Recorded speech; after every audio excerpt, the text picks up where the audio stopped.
possamos aquietar a mente, os corações, para que assim possamos agradecer ao Divino Amigo a oportunidade que nos concede na noite de hoje e darmos continuidade à nossa atividade trazendo reconforto e alegria nos corações dos dois planos. E assim, Senhor, rogamos a Ti a bênção, a emanação, a bendição para que os Espíritos amigos encarregados das ações do mundo do bem possam se fazer presente, nos assistindo, nos auxiliando nesta árdua jornada da nossa travessia moral e espiritual. Rogando assistência para o nosso irmão Robson Ferreira, que estará utilizando a palavra na noite de hoje, para que a sua mensagem encontre receptividade nas mentes e nos corações dos dois planos da vida. Rogamos a Ti também, Mestre amigo, a frutificação da água para que sirva de medicação para o espírito e corpo de todos que dela venham. E assim na certeza na sua honorável presença dos benfeitores amigos na noite de hoje aqui conosco, e agradecemos humilde e fraternalmente, dizendo: Senhor, seja conosco, hoje, agora e sempre. Muita paz, o Senhor nos abençoe a todos.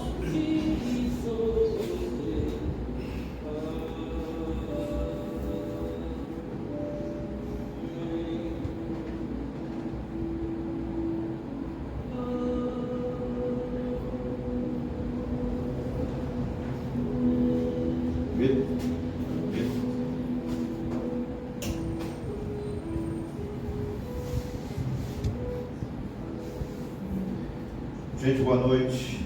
Boa noite. Que a suave paz do Mestre Jesus esteja nos envolvendo a todos. Sejamos bem-vindos à nossa doutrinária da noite de hoje, dando continuidade às atividades da nossa casa. Lembrando a todos, nosso seminário com o nosso irmão Paulo Itaço, dia 17/11 de 2024. Das 8h30 às 12 da manhã. Tema muito bom: conviver e ser feliz. Agende-se, programe-se, porque isso aí é um tema extraordinário para nós espíritas entender a proposta de o que é viver e o que é conviver, e como ser feliz dentro dessa convivência.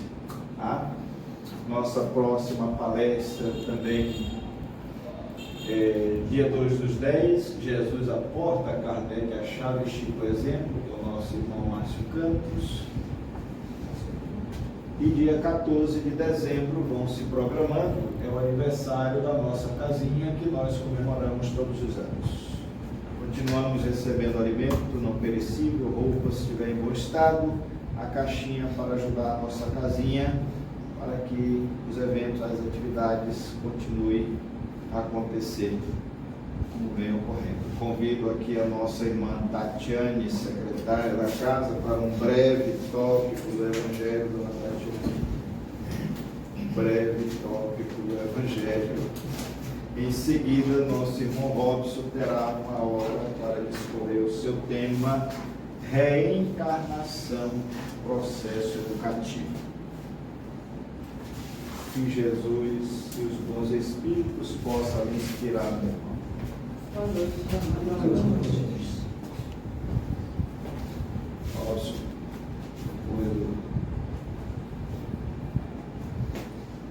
Capítulo 11, amar o próximo como a si mesmo. Instruções dos Espíritos, a lei de amor.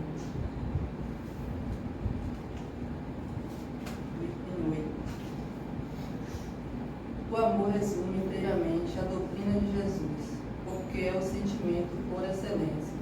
E os sentimentos são os instintos elevados à altura do progresso realizado. No início, o homem não tem, senão, instintos mais avançados e corrompido. Só tem sensações, mais instruído e purificado.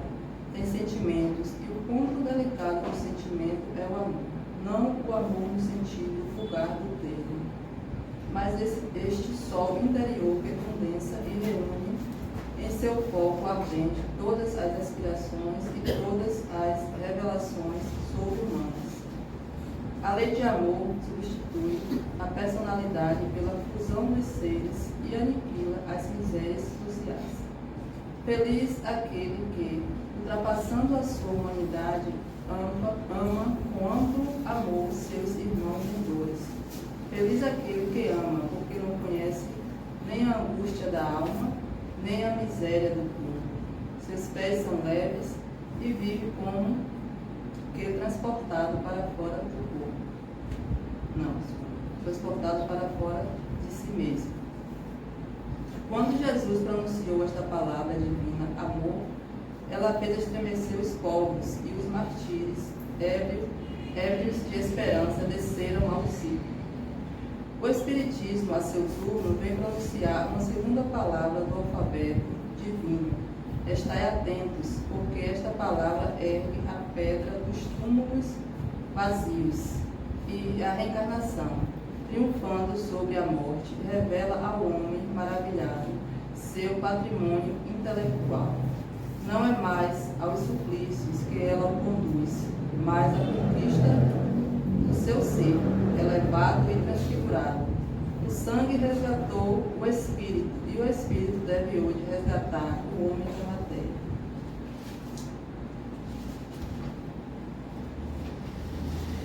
Disse eu que no seu início o homem não tem senão instintos, e aquele, pois, em que os instintos dominam, está mais próximo do ponto de partida que do objetivo. Para avançar em direção ao objetivo, é preciso vencer os instintos em proveito dos sentimentos, quer dizer, aperfeiçoar estes, sufocando os germes latentes da matéria. Os instintos são a germinação e os embriões do sentimento. Eles carregam consigo o progresso, como a bolota encerra o carvalho, e os seres menos avançados são aqueles que, não se despojando, senão pouco a pouco de sua crisálida, permanecem escravizados aos instintos. O espírito deve ser cultivado como um campo. Toda a riqueza futura depende do labor presente, e mais do que bens terrestres, levar-vos-á à gloriosa elevação.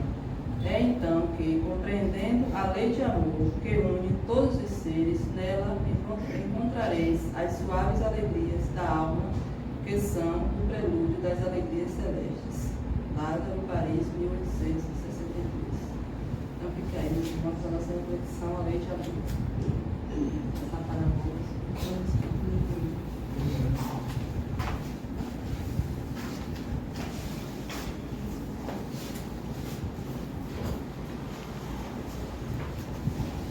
Amigos, boa noite a todos. Boa noite. Muita paz. E que Jesus nos abençoe agora e sempre. É sempre uma alegria renovada poder voltar ao Cristo Paz e Caridade para nós refletirmos uma passagem do Evangelho de Jesus, baseado nos ensinos da doutrina espírita. E hoje, em especial, nós vamos pensar sobre esse tema, que ele é extremamente desafiador para todos nós, que conhecemos, que entendemos e que acreditamos na reencarnação. Porque hoje a proposta é nós pensarmos a reencarnação não apenas como um móvel em que nós utilizamos pela lei natural da vida, no que diz respeito à lei de reprodução, para voltarmos a um novo corpo, para vivermos um novo período na existência corpórea. É o que Jesus diria à sua época, nascer da água. Porque é um processo biológico no qual todos nós que assim acreditamos na reencarnação passamos.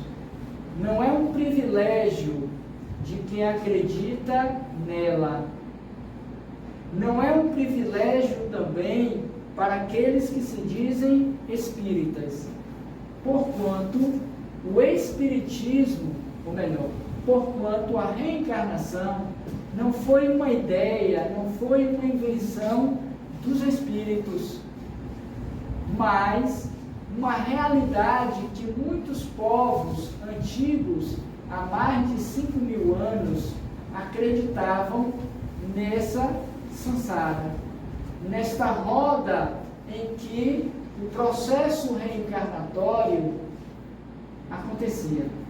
Portanto, é um fato. Ainda que eu negue, ainda que eu não aceite, mas todos nós nascemos sucessivas vezes para que alcancemos o final, o objetivo, o motivo pelo qual Deus nos criou. O que acontece é que nós, por rejeitarmos esse princípio divino, nós vemos, quando vemos o processo da reencarnação, apenas naquele período momentâneo em que nós nos encontramos no corpo físico, período existencial. Por isso que não valorizamos a existência do corpo, porque entendemos, ainda que inconscientemente, que nós vamos ter inúmeras vidas. Como se diz, embora a vida seja só uma, mas nós teremos inúmeras existências. E se eu não puder fazer nesta, eu faço na outra.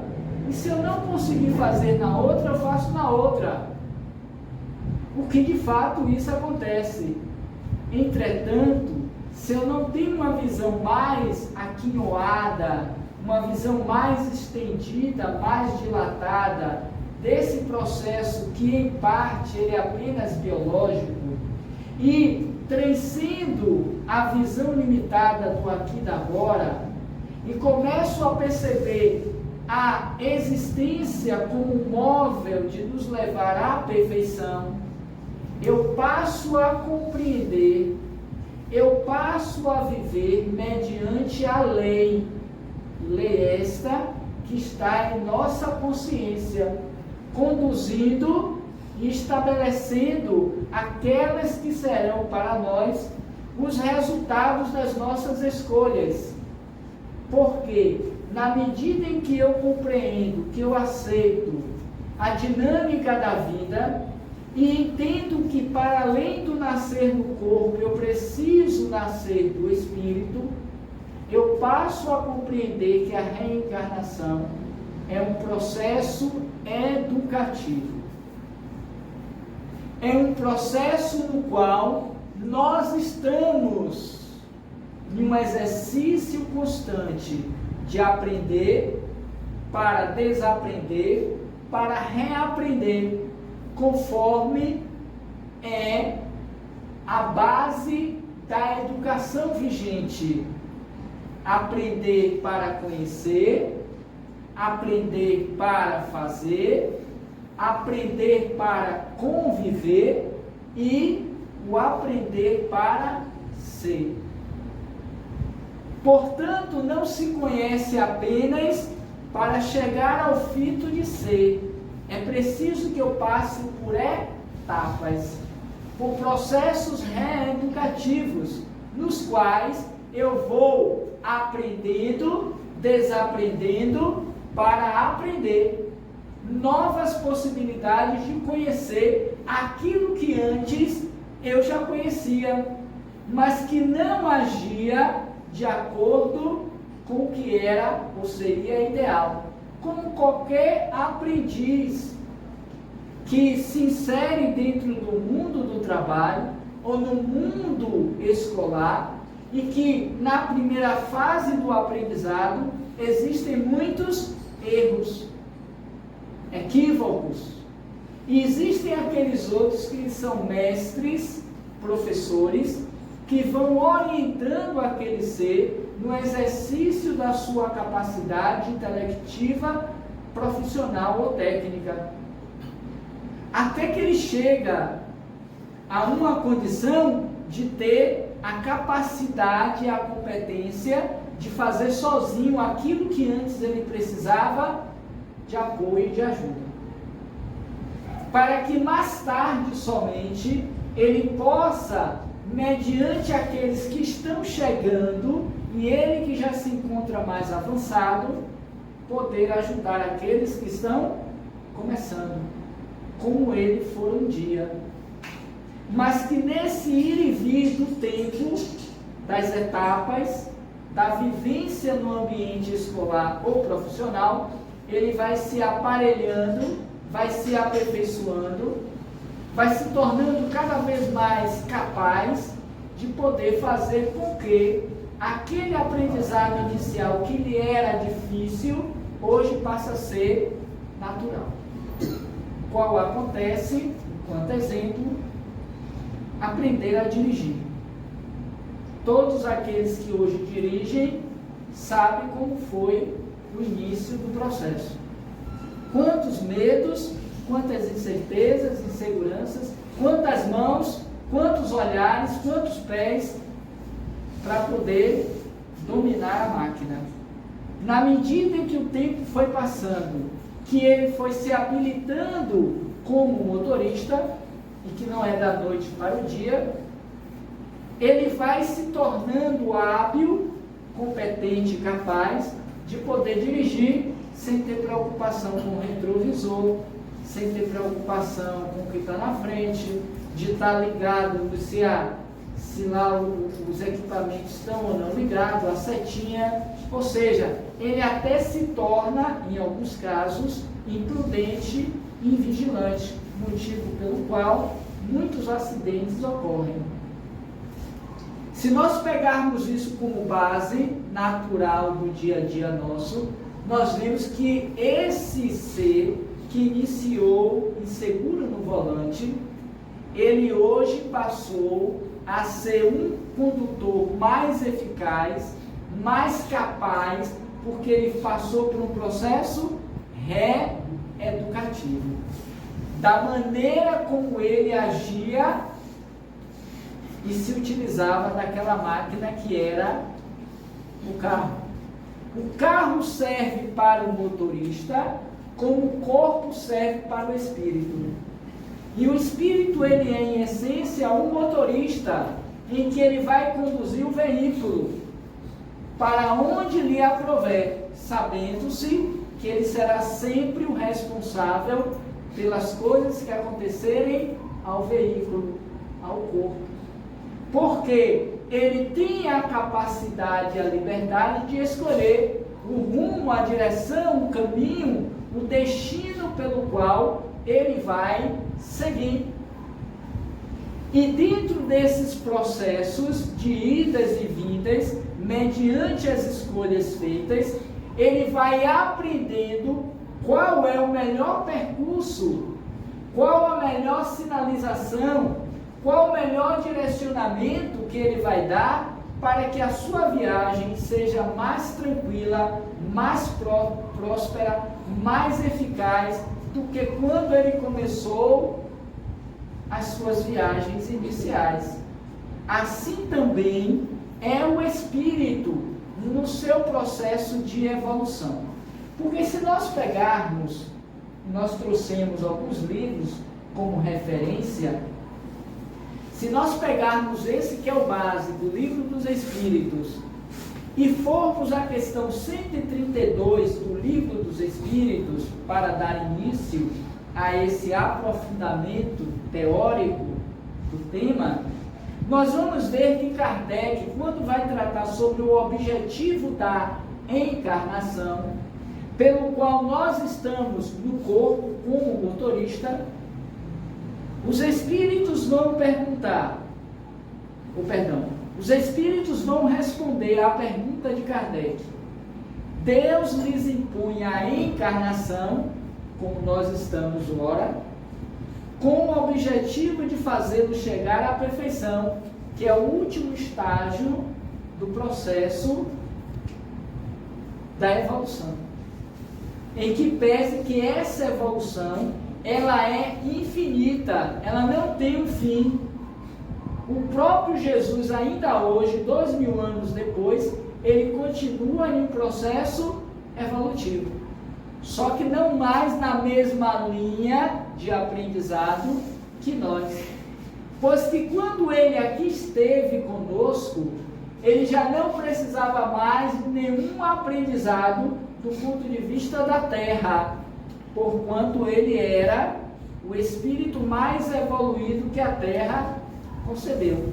Se ele ainda continua aprendendo e evoluindo em outros níveis que nós desconhecemos da evolução, não sabemos, o que provavelmente o é, uma vez que o espírito não cessa o seu processo de aprendizagem. Porque assim como o aprendiz que inicia com a base e o superintendente, o presidente, ele aprende em outro nível de ações ou de conhecimentos, e ele já é uma espécie de líder, de monitor, de mestre, ele vai buscar conhecimentos para trazer para aqueles outros que estão começando no processo de aprendizado da sua empresa. E quem tem empresa, quem tem um cargo mais elevado hierarquicamente dentro dela, sabe disso. Porque a função, porque a competência e as habilidades são outras. Ele não precisa ficar preso àquelas às quais quem está chegando como jovem aprendiz vai precisar, porque ele já passou por essa etapa. O que você quer dizer com isso, Robson? Eu quero dizer que, de acordo com a doutrina, aquele espírito que atingiu uma condição evolutiva além do que a gente chamaria de convencional, da maioria dos espíritos ligados àquele orbe, ele já está como monitor, como mentor, como espírito protetor, um espírito guia, aquele que vai impulsionar a evolução, o progresso daqueles seres, vai ter uma missão maior, como é o caso e foi de Jesus, que antes da Terra ser um planeta, ele já estava à frente conduzindo, e veio em carne e osso para fomentar o progresso, não mais nas bases apenas do progresso material e intelectual, mas moral. Por isso, dizem os espíritos, e voltando à questão inicial, Deus impõe com essa finalidade de levar todos à perfeição. Para uns é uma missão, para uns é uma expiação, para outros é uma missão. Todavia, para alcançarem essa perfeição, devem suportar todas as vicissitudes da existência corporal. Nisso é o que está a expiação. E seguindo, a encarnação tem outro também objetivo, que é o de colocar o espírito em condições de cumprir sua parte na obra da criação.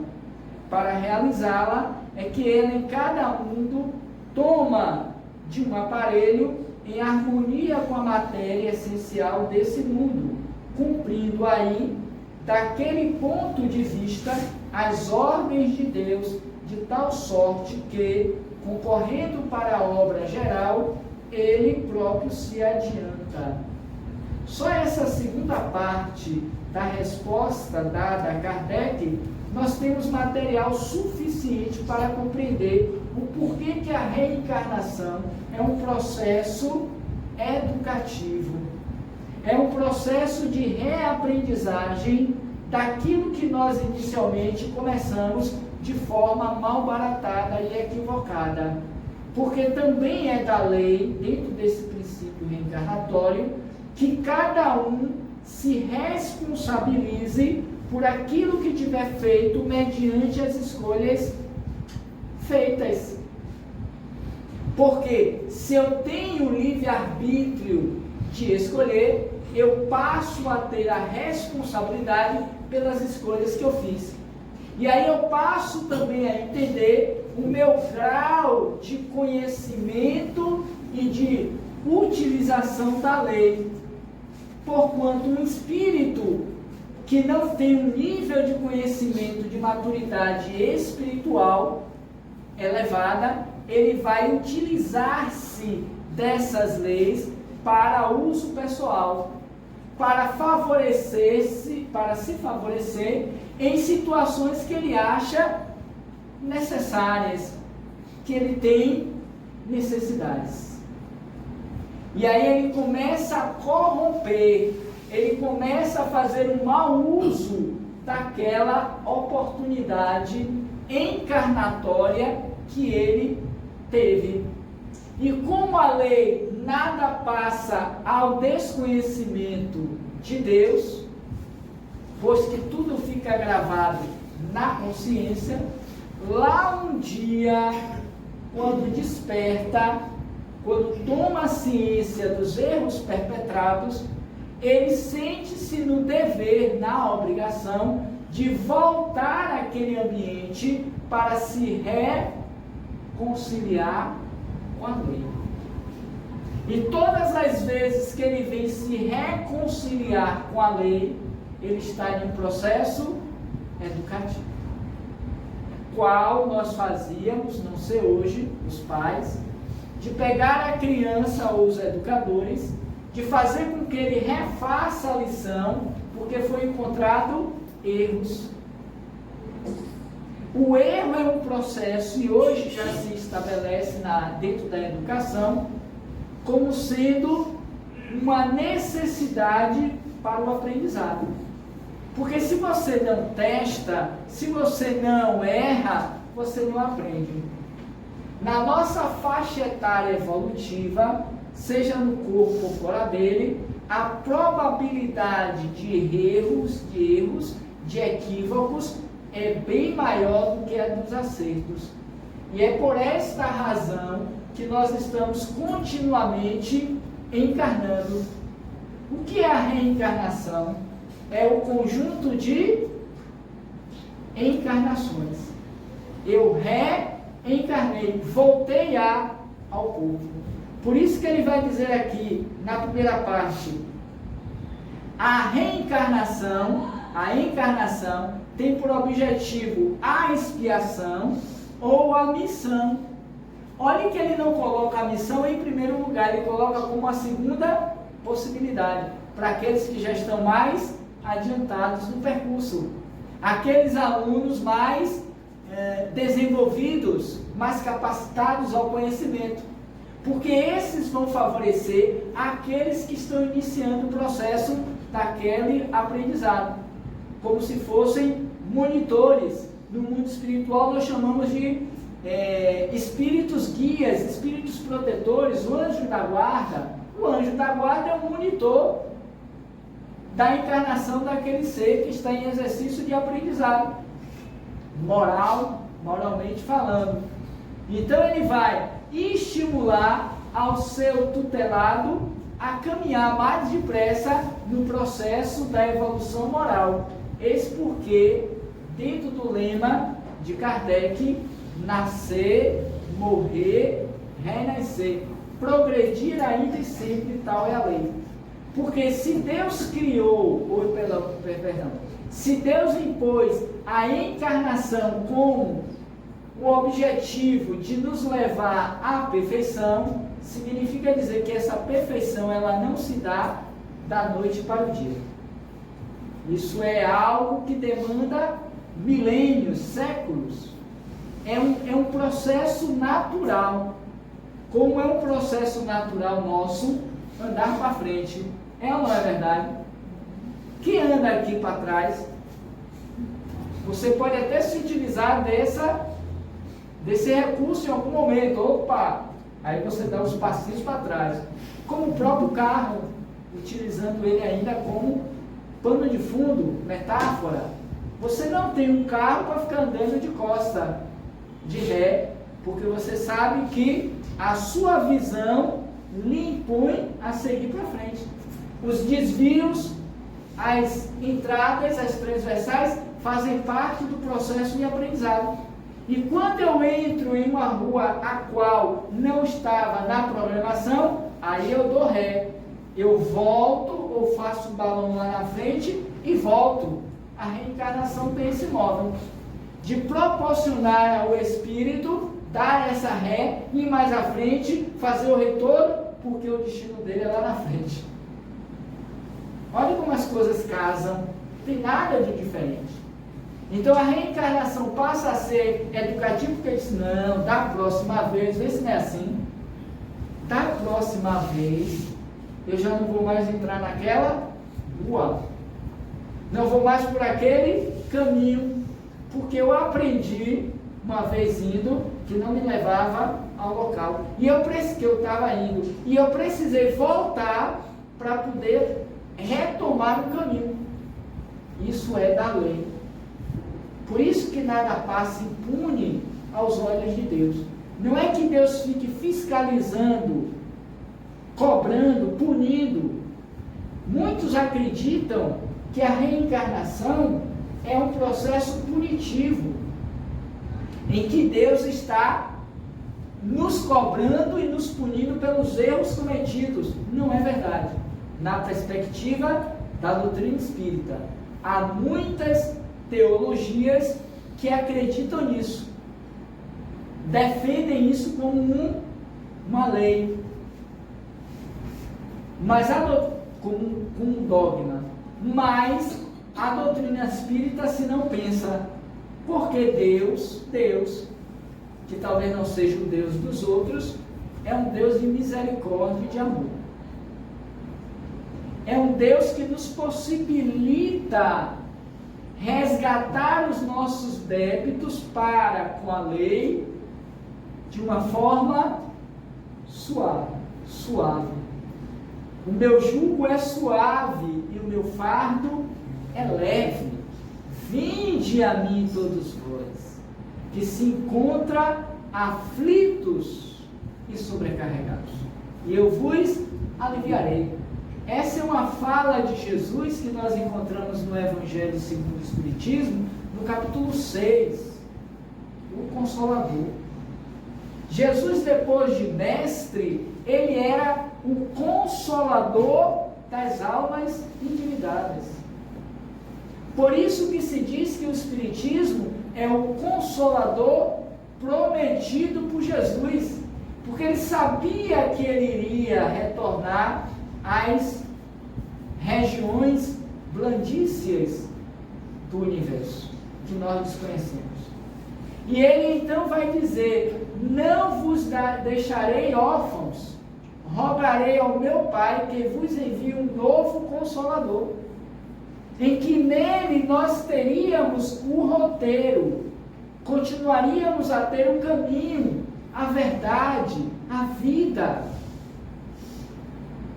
para que nós continuássemos seguindo em frente para alcançar o objetivo através das reencarnações, que é a perfeição. Olha como as coisas se encaixam, tem sentido, é lógico. Mas esse processo educativo nem sempre ocorre pelo bem. Por isso que a dor ainda campeia nas nossas experiências reencarnatórias. Porque o mal barateia o tempo. Eu me equivoquei, eu corrompi, eu cometi erros. E Deus, na sua misericórdia, vai me oportunizar, me ressarcir com a lei. E o que é que ele vai dizer? Ele vai então propor, reconcilia-te depressa com os teus adversários, enquanto estás a caminho com ele. Quando Jesus diz assim, reconcilia-te depressa com o teu adversário, ele estava sugerindo, dentro da nossa linguagem atual, se ressaça desses equívocos, desses erros, buscando fazer dele, que ora é o inimigo, um amigo. Buscando se reeducar na conduta, na vivência que você teve ontem com ele, que foi equivocada. E qual é a base desse processo educativo? Isso é importante ser dito. Onde se baseia, se alicerça o processo educativo reencarnatório? No momento em que eu venho para estar naquele contexto, o qual, pela imposição da lei que está em mim, estabeleceu. No ambiente familiar, o qual eu pertenço. No ambiente social, que eu sou, até certo ponto, constrangido a viver. Porque às vezes a gente quer viver em mundos, em ambientes, em países, não é assim? Ai, se eu tivesse dinheiro, eu estava vivendo na Europa, em Paris, eu ia para os Estados Unidos, eu ia morar lá no Japão. Tem país mais, dentro das regras e normas, mais educado do que o japonês? Penso eu que não. Por que eu tive que cair de paraquedas, se é que eu caí de paraquedas no Brasil, e mais ainda na Bahia? Mais ainda se eu chamar. Não, isso eu não posso dizer não. Mas por que eu caí logo em Salvador? Tem que ter uma razão. Deus não esqueceu de mim, nem me jogou lá de cima para que eu caísse em qualquer lugar. Não existe isso. É para que eu me reeducasse dentro daquele grupo de espíritos aos quais eu estou ali inserido, dentro da população soteropolitana, para que eu passe a agir. Essa é a base. Para que eu possa, a partir de agora, fazer diferente em relação a ontem. E qual é a proposta crística? Fazer ao outro aquilo que gostaria que o outro fizesse. Se nós fôssemos definir o processo educativo da reencarnação, não há outro mais justo e completo do que senão esse. Eu ter que aprender a fazer ao outro aquilo que eu gostaria que o outro me fizesse. E para tanto, eu preciso desconstruir aquele aprendizado de ontem no hoje. Olha o princípio: aprender para desaprender, para reaprender. É da lei. Vamos tomar como exemplo. Eu aprendi lá atrás. Qual? Tatiana? Tatiana. Anne? Tatiana. Leu no Evangelho, ia ser muito oportuno. Eu anotei a lei do amor de Lázaro, onde ele vai dizer: no início o homem só tem instinto. Como é que eu, nessa fase da minha evolução do instinto, eu vou pensar em amar alguém? Impossível. Não tem condições psíquicas, mentais, fraseais, porque o instinto era apenas de sobrevivência. Era a lei Good, apenas climática, existencial daqueles seres. Basta que peguemos lá no YouTube, acho que é a Era do Gelo, é um filme que trata um pouco a Guerra dos Macacos, algum desses filmes. A Era do Fogo. A Era do Fogo, obrigado. A Era do Fogo, em que vai mostrar que naquela realidade dos instintos, nós vivíamos tão somente para aquilo ali. E que através das reencarnações, nós fomos sendo moldados através do tempo, e nesse período a lei da sobrevivência era o que estabelecia as relações, para que através dessas sucessivas reencarnações eu fosse me moldando, sendo galvanizado para conceber lá na frente um outro nível de aprendizado, que seria o das sensações, mais avançado depurado, tem sensações. Sensações.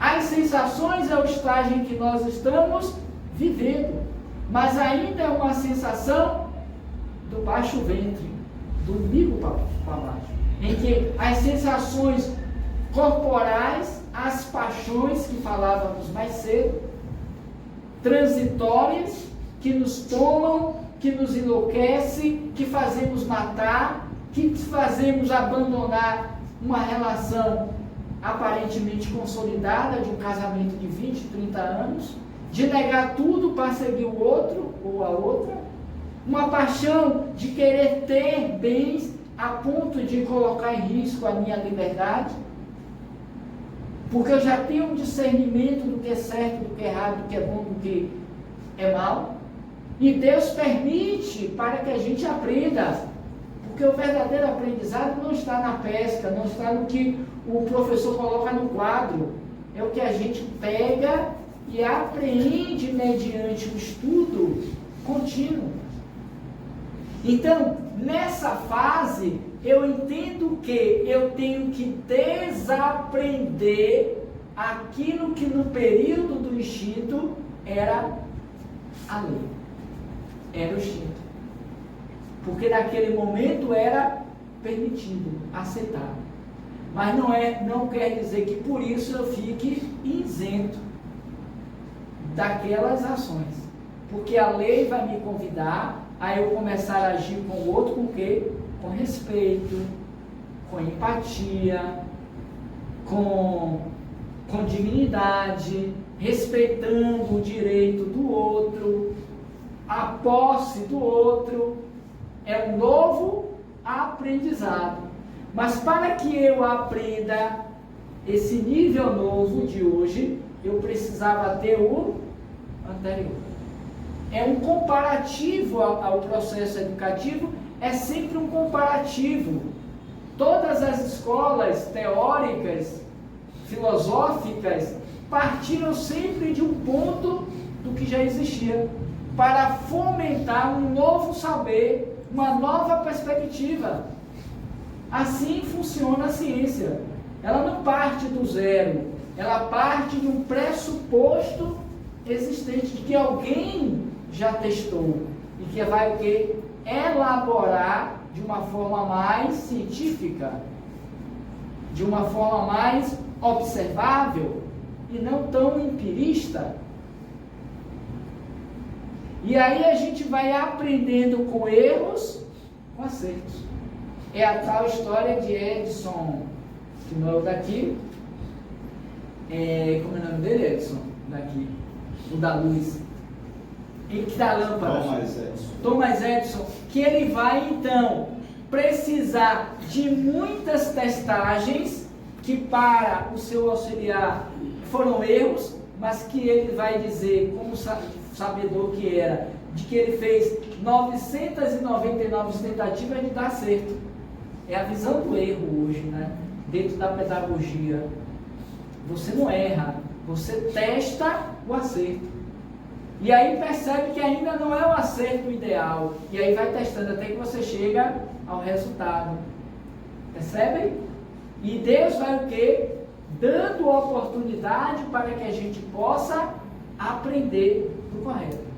Vem a fase em que nós estamos das sensações primárias, em que o espírito Lázaro vai dizer, mais esclarecido, mais adiantado, ele tem sentimentos. Então ele não pode ter sentimentos, o espírito na evolução, sem que antes ele tenha sensações, sem que antes ele passe pelas paixões. Se você não vive a paixão, você não aprende a sentir. Porque a paixão, em muitos casos, é um sentimento enlouquecido, qual dizem que é o ódio, é o amor que enlouqueceu, que adoeceu. Não necessariamente você tem que odiar para aprender a amar, mas muitos só conseguem chegar ao amor depois que passou pelo ódio. pela rejeição, pela negação. Aí vai depender de cada alma, do seu período de aprendizado. E ainda ele diz na mensagem sobre a lei do amor, esse sentimento ele vai treinando para chegar no ápice dos sentimentos, que é o amor. E não é esse amor acelvajado, não é esse amor instintivo das sensações, é o amor que resplandece, é o amor que doa, é o amor que renuncia, é o amor que chora junto, que acompanha, é o amor que compreende, que nós, na sua maioria, coletivamente, ainda não se encontra, porque o nosso amor é de troca, é um amor sexualizado, é um amor de interesse, é um amor de barganha. Até o meu amor por Deus é um amor barganha, de troca, porque eu digo que o amo para que ele possa me livrar das aflições. Raramente você encontra uma alma que diz amar a Deus na aflição e agradece a Deus por ela. Na maioria, e eu me incluo nessa maioria, claro, a gente diz assim: Deus, me livre dessa aflição, pelo amor de Deus, me tira essa dor. Já tem até os padrões, né? Fraseais. Me tira dessa dor, meu Deus, por favor, eu não aguento mais. Ninguém diz assim: oh meu Deus, me mantenha nela enquanto eu precisar dela. Porque o nível de amor, de compreensão do amor de Deus para com esse filho, mudou. Aí nós vamos encontrar um Francisco Cândido Xavier, e um Francisco de Assis, uma Madre Teresa, e por aí vai. Mas a galera que compõe o tônus do planeta ainda é um amor desesperado, um amor de paixão, enlouquecido, porque até em nome de Deus, olha que loucura da loucura, em nome de Deus, que é só amor, a gente mata e diz que foi por conta de Deus. Em que momento Deus disse para que os seus filhos se matassem, considerando que a vida só Deus tem o direito de tirar de nós, que Ele nem tira, na verdade, a existência. Quando a gente fala de vida, a gente está de forma sinônimo, colocando a existência. Mas seja como for, não é Deus, é aquilo que eu entendo e acredito como sendo Deus.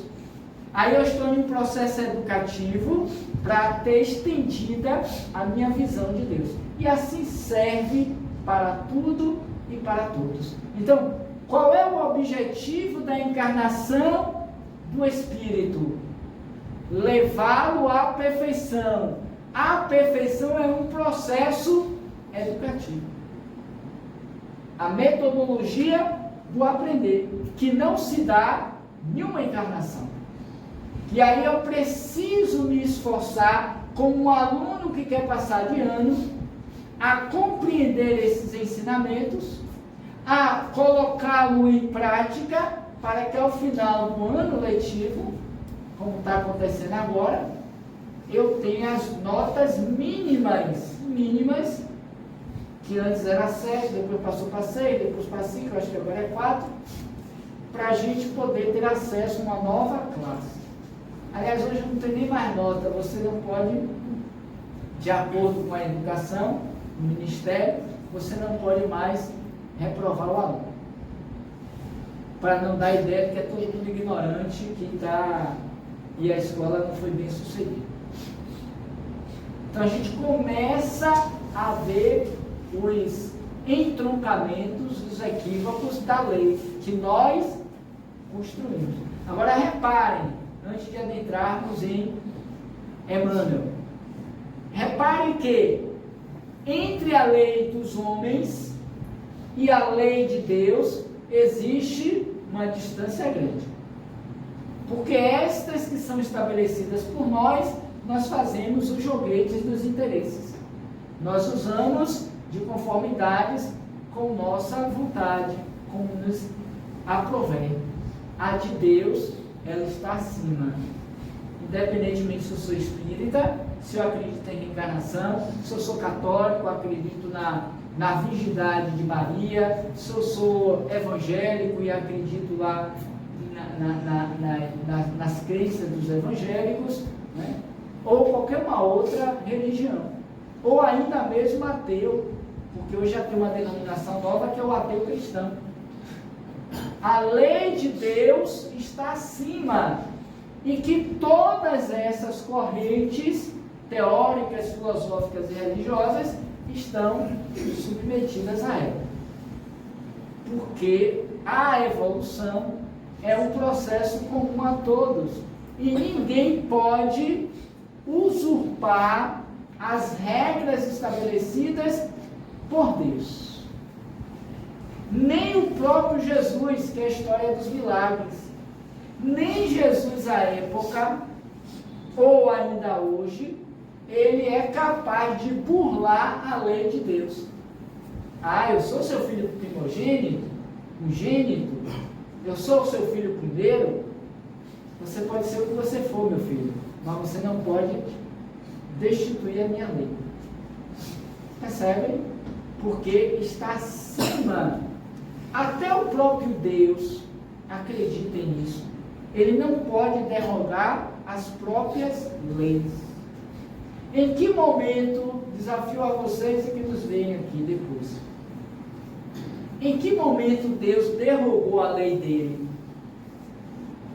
Na história da humanidade, dos séculos, das eras, tem-se notícia de que Deus resolveu botar o dia para a noite, trocou a noite pela tarde? Não. E outras tantas que compõem a harmonia? Não. Elas são passíveis de suposta alteração quando nós burlamos ou tentamos, como diz lá na lei de progresso, a gente pode obstaculizar, criar impedimentos, que é o caso hoje do tempo, que você não sabe se é verão, se é inverno, se é primavera. A gente passou o inverno todo sem chuva. Aí estamos no outono, sol e chuva. Aí vem a primavera ou o verão e carrega de água. Ou seja, mudou as etapas, as fases. Por quê? Porque o homem vem abusando com os efeitos de estufa e outros processos. A lei de Deus, no que diz respeito ao tempo, é o mesmo. E aí eu trago para vocês, quanto reforço, uma mensagem desse livro Estude Vida e Viva, de Emmanuel e André Luiz, por Chico Xavier. E eu encontrei, em uma pesquisa que eu fiz, por meio da reencarnação. Essa mensagem, ela é, na verdade, a síntese do processo da evolução. Ela é bem pequena. E ainda tem Valdo Vieira, que nessa parceria com o Chico escreveram o livro. Mas vamos fixar a atenção a partir de agora nessa mensagem de número 31 do livro Estude e Viva. Temas estudados aqui: amparo mediúnico, aprimoramento da mediunidade, culpas e resgate, reencarnação, aperfeiçoamento, tarefa mediúnica, terra, planeta, educandário. A terra é, enquanto morada, o maior educandário do espírito em evolução no globo terrestre. Estávamos aqui ouvindo uma música de Conceição, o seu nome dele primeiro, cantor aqui, onde ele diz assim, abençoada azul, alguma coisa assim, que ele se referia à terra enquanto coloração azul, né? Eu achei bem interessante. Então ele vai dizer aqui: a terra é um educandário azul bendito para todos os seus filhos, ou para todos os seus aprendizes. Aí ele começa a dizer assim: fora melhor que não existisse na terra pedintes e mendigos na expectativa do agasalho e do pão. Isso é fato. Bom seria que não tivéssemos miséria, que mensalmente não distribuíssemos 160 cestas básicas, como vimos agora mais cedo, numa outra palestra. Porque ainda que você doe 200, 300, aquelas pessoas continuam na miséria, na mendigância, na pobreza e por aí vai. Melhor seria que não fosse. Se é justo deplorar o atraso moral do planeta, que ainda acalenta a privação e necessidade, examinemos a nós mesmos quando nos inclinamos para a ambição desvairada e verificaremos que a penúria, reparem, a penúria, por meio da reencarnação, é um ensinamento que nos corrige os excessos. O ideal é que nós não tivéssemos, mas quando nós vemos e vamos catalogar na base o porquê delas, nós veremos que foram os excessos da fartura que tivemos e que não soubemos respeitar e valorizar. Por uma questão de aprendizado educativo e nunca punitivo, você volta para não ter, para aprender a valorizar o que não tem, porque quando tinha não soubera. Quanta tonelada de alimentos, isso é científico, é catalogado, nós despejamos no lixo mensalmente, não vou nem dizer mensalmente, diariamente, quando poderia estar matando a fome de milhares de pessoas. Que a gente joga fora porque a gente, não gostei da comida não, joga fora, faça outra. Não, porque não é no dia. Quantas pessoas se habituaram, aí com todo respeito, se tiver aqui horrível, é porque me veio aqui a imagem. Quantas pessoas não comem comida dormida, como se diz, né? Do dia anterior? Joga fora, às vezes deixa estragar, porque quer sempre comida do dia. O que a lei vai fazer provavelmente, a depender, claro, de cada caso? Da próxima vez, você que tinha 3, e que era exigente a ter sempre do dia, você vai ter uma, e essa uma provavelmente vai ser de anteontem. Para aprender a valorizar o que tinha hoje. É o que ele está dizendo aqui nesse primeiro tópico. Fora melhor, continua o item 2, que não víssemos mutilados e enfermos, suplicando alívio e remédio. Aqui em Santa Maria, em Salvador, em qualquer lugar que nós formos, nós vamos encontrar, no Brasil em particular, uma quantidade de espíritos nessa situação. Aí o que ele vai dizer? Se é preferível lastimar as condições da existência física, que ainda expõe semelhantes quadros de sofrimento, observemos o pesado lastro de animosidade que conservamos no próprio ser e reconheceremos que, sem as doenças do corpo, processo educativo, sem elas, por meio da reencarnação, seria quase impossível aprimorar as faculdades da alma. Porque quando a gente está cheio de saúde, cheio de poder, cheio de blindagens, a gente é orgulhoso, vaidoso, prepotente, a gente passa por cima de um, a gente queima fogo no outro, a gente esbanja de forma equivocada. Vem a doença, e hoje o câncer está aí para ensinar a todos nós a nós termos respeito pelo corpo e olhar o nosso irmão, que antes eu repudiava, cuspia de lado, virava a cara, e hoje eu me encontro desse contexto social em que, apesar de rejeitar a prova, mas eu sou obrigado a estar na prova. Aprender a desaprender para reaprender o quê? O respeito, a tolerância, a irmandade, a misericórdia. Vê-se como tal meu irmão e agir de uma forma prudente para consigo e para comigo. Sigamos a penúltima. Fora melhor que não enxergássemos crianças infelizes, suscitando angústia no lar ou piedade na via pública. Isso é fato. Creio eu que aqui também em Santa Amaro é comum. Porque em Salvador a gente vê que se tornou até, as pessoas usam a expressão, foi, deixa eu me lembrar aqui, normalizada não, tem um termo que as pessoas dessa área aí falam, né?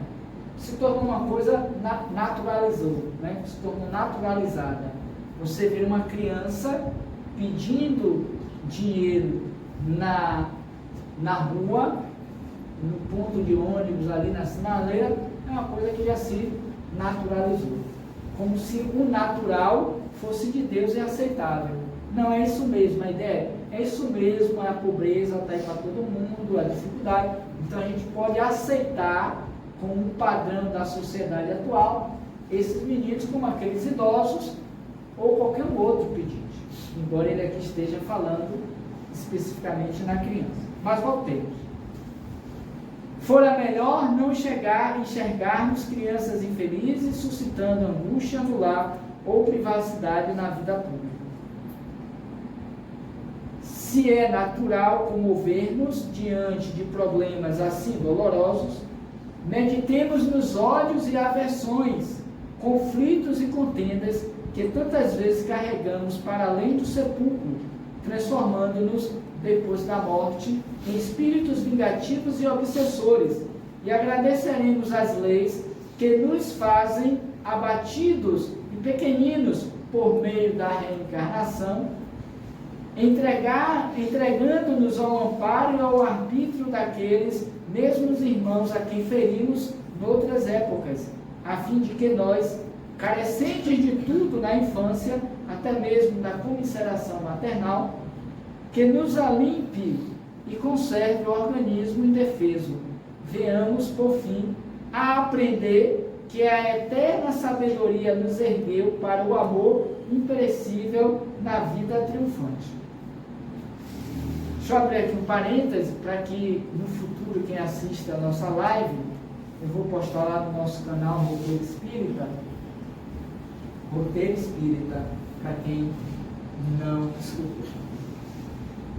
A gente abre um parênteses para dizer assim, olhando por essa perspectiva, parece que nós somos acomodados e devemos deixar tudo como está. Os movimentos sociais, provavelmente os defensores, os ativistas, né, melhor dizendo, em olhando uma fala dessa, pode achar que isso é um equívoco, um pecado, é uma coisa injusta. É a manutenção do erro, e não é essa a ideia. O que a gente quer dizer é que se existem crianças, se existem mendigos, se existe a violência, se existe a falta em qualquer situação, é porque o egoísmo social vigente faz com que nós mantenhamos aquela condição daqueles miseráveis. Não é para cruzar os braços e achar que a divina providência vai resolver o problema, porque também não vai resolver. O problema foi criado por nós. O problema vai ser resolvido por nós. Não tem como não ser. Porque Deus vai nos dar a oportunidade de voltar mais lúcido, mais robustecido, para poder fomentar o que antes eu achava justo e naturalizei como uma necessidade de mudar. Antes eu era escravocrata. Eu defendia o direito da manutenção dos escravos. Eu punia, eu castigava, eu botava no trono, eu matava, eu usava as mulheres dos escravos e por aí vai. É o nosso passado histórico e espiritual. Não ficou lá 200 anos atrás. Ainda hoje é assim. Diferente dos aspectos, mas na essência a gente ainda escraviza a empregada doméstica, que hoje a gente chama de secretária, o próprio empregado doméstico, os nossos subordinados dentro das nossas empresas, dentro das nossas escolas e por aí vai. Então é o egoísmo que fomenta a miséria e a escravidão. Quando eu aprendo a desaprender para reaprender, dentro daquela lógica que eu trouxe, como sendo um processo educativo esse reaprender, eu entendo que são meus irmãos. Qual é a minha tarefa hoje? Reencarnar para defender a ideia do abolicionismo, a ideia da liberdade, do direito do outro. Aí eu vi um Martin Luther King Jr., eu vi um Mahatma Gandhi, eu vi esses homens e mulheres que dentro daquele social que um dia eu abati, eu vou elevar. Porque a minha consciência hoje, mais adiantada, tratada, mais educada, me diz que eu tenho um compromisso com aquele grupo de espíritos naquele país, naquela cidade, com aquele movimento. Entendem a lógica da reencarnação? É mais ou menos por aí, é que o tempo já não permite mais. E para a gente fechar, o último tópico, ele diz assim, olha a fala do Espírito, acho que é André Luiz.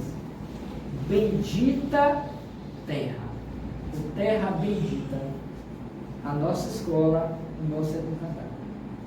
Terra que tantas vezes malsinamos nos dias de infortúnio ou nos momentos de ignorância dos instintos acelvajados, das sensações primárias. Nós te agradecemos as dores e as aflições que nos oferece por espólio de nossos próprios erros e rogamos a Deus que nos fortaleça os propósitos de reajuste, reeducação e aperfeiçoamento para que um dia, que não vai ser nessa encarnação, possamos retribuir-te de algum modo os benefícios que nos tem prodigalizado por milênios de milênios por meio da reencarnação. Olha que texto fantástico que resume exatamente o sentido do que é reencarnação, processo educativo. Então hoje nós brigamos com a lei. Amanhã, ou melhor, refazer. Ontem eu briguei com a lei, ainda que muitos hoje estejam brigando, mas tudo bem. Hoje eu estou discutindo a lei, tá? Porque eu estou reaprendendo a lei. Amanhã eu estarei vivendo a lei. Uma reaprendizagem. É da lei que todos nós passemos por essas etapas. Claro que existem alguns espíritos mais aguinhoados que eles não precisam estar repetindo de ano. Eles podem estar passando de ano a cada ano. Provavelmente você já deve ter tido exemplos de colegas que não perdeu de ano nenhum, né? Assim a gente fica com orgulho, né? CDF, o melhor de todos, hoje a gente chama de nerd, aquele pessoal que tem muita sabedoria, ou seja, tudo ele sabe e não tem dificuldade de passar. É verdade? É. Sabem por quê? Porque são espíritos, fazendo um comparativo, amadurecidos. São espíritos que se definiram por seguir por aquele caminho, por aquela rota.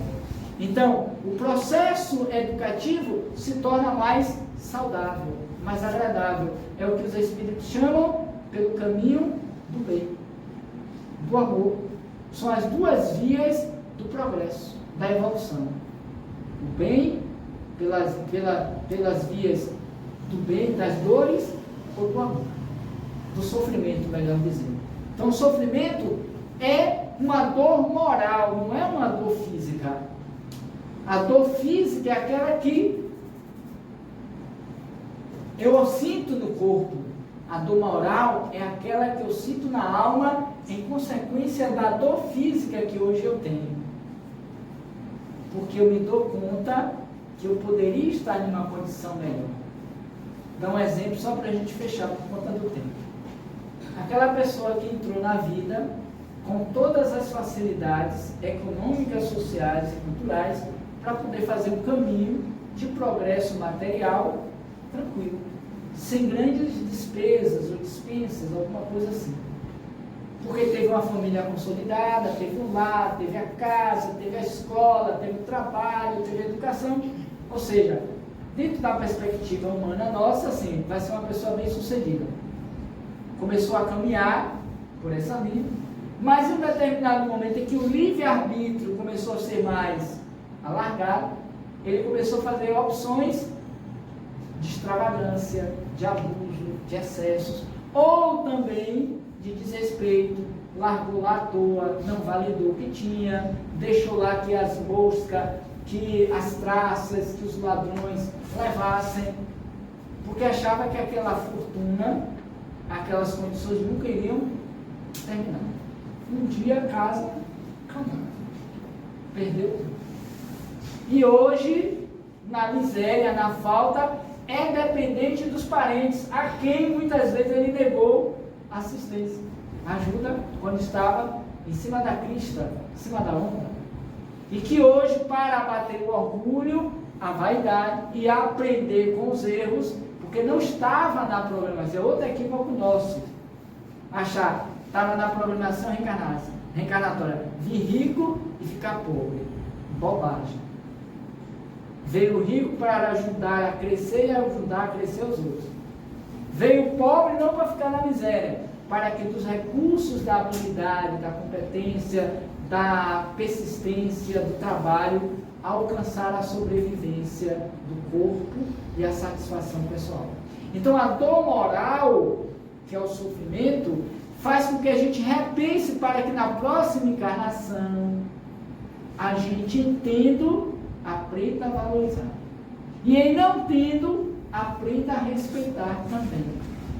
E assim se dá o processo da evolução através das reencarnações, como sendo processos educativos para a alma calceta que ainda somos todos nós.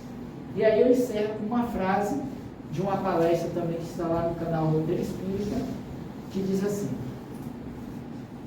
às vezes é preciso que doa como nunca, para nunca mais doer. Às vezes a gente entra na vida com tanta dor para que a gente aprenda com ela, a fim de que amanhã a gente não precise mais desta dor. Porque enquanto a gente não aprender pelo amor o sentido da dor, a dor nos acompanhará quase que para que a eternidade, se podemos assim dizer. Sendo assim, eu espero ter contribuído de alguma sorte para esse momento reflexivo. Me lembrei aqui do nosso querido irmão José. Aqui eu tenho um respeito e uma admiração muito grande. E nessa mensagem do livro Vigiai e Orai, ele vai nos dizer assim: tempo e oportunidade, para a gente selar essa mensagem de hoje. O tempo é o mais belo e sábio e justo dos juízes. A todos ele oferece as mesmas oportunidades de ascensão. Devagar, revela as mais ocultas intenções de todas as criaturas. Não menosprezes o valor dos minutos, para que o seu processo educativo não se retarde demasiadamente. Tempo perdido é bênção inaproveitada, e que a reencarnação em algum momento vai lhe cobrar. Normalmente é na última fase da existência. O dia de hoje é a tua melhor oportunidade de conquista, de fazer valer a oportunidade da encarnação. Não cruzes os braços esperando pelos acontecimentos, como normalmente. Deus vai mandar, a vida está me levando, eu sei para onde eu vou. Faz aconteceres a tua felicidade, a tua alegria, a tua paz, reaprendendo aquilo que ontem você aprendeu equivocadamente. Agora é o teu momento de brilhar e preparar um amanhã tranquilo, porque hoje você está na base do conhecimento da verdade que liberta, que o Espiritismo nos oferece. E encerra dizendo: o tempo é semelhante à gleba, devolve sempre aquilo que recebe, produzindo de acordo com a semeadura. Pensemos nisso, reflitamos sobre isso, para compreendermos que reencarnação é, antes de mais nada, um processo educativo e reeducativo para o espírito equivocado na senda do caminho da evolução. No mais, muita paz, muito obrigado a todos e até uma próxima oportunidade.